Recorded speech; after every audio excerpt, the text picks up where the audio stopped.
Kita niyo yan? Kita niyo yan? Kasama pa yan ng tinatawag na suso. Haha, diba? So ulam natin mamaya, syempre. Ang laki nito nito. Nako! Kata lang katapat nito. Sabi ko sa inyo, taob ang isang rice cooker na sa inyo na kanin.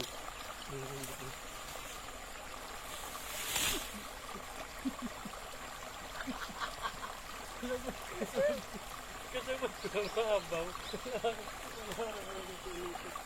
Nagagawa ko pala. Nagagawa ko. Oh, sige.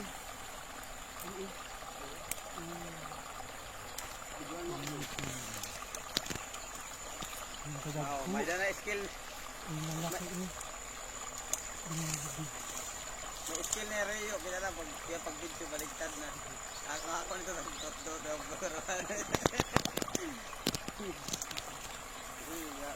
Kaya ma-over ang buwan baligtad. Lubos na.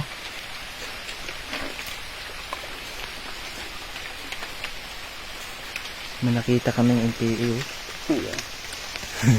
Ako na kung video naman. Dead.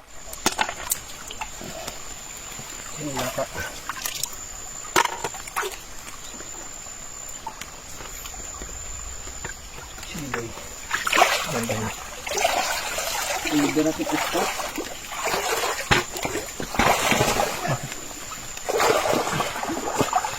Bakit may spot pa? Kaya kuhan. Ada London.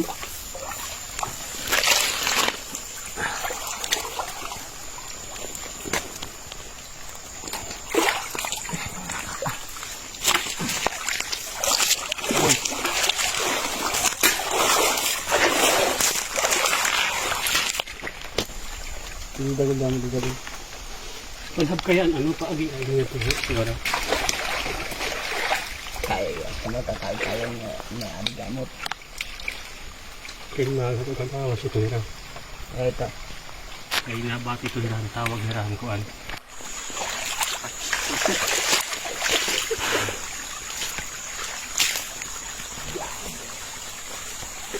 May unod na ini. Balita.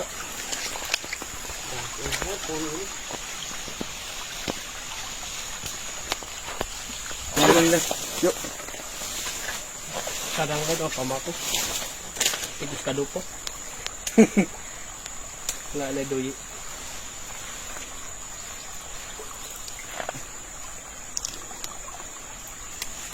Yuk. Nakaagi kamihan. Paku usala ito kapuno pero ubos. Paglalapad pa ito makuyagan. Alam mo yung nandito sa likod ko. Ito yung tinatawag na badyang. Alam mo yung badyang? Ito yung tinatawag sa English na elephant ear. Tinga ng elepante kasi sobrang laki niya. Yan oh, laki yan. Ingat lang kasi, Makati. Nung kasalsagan ng COVID, no, marami naglabasan ng mga plantito-plantita na meron isang mayaman na tao. Yung isang puno niya doon sa garden niya umaabot ng 1 milyon. Ganito kalaki yun. Paano pa kaya kung tayo mismo magbenta ng ganito? No? Kasi dito sa amin, sobrang rare ng kahoy. Puno na to. Kalat lang to dito sa amin. Meron pa dito puno ng ubi. Oh. Nasa puno siya ng ano. Ito. Elephant ear. Or badyang. Huwag ka lang magpapadagta nito kasi sobrang kate nito. Uy, ang daming kalakala. Ayun, oh. Yung dami boy. Oh, kalakala. Oh. Puno ng kalakala. Tara.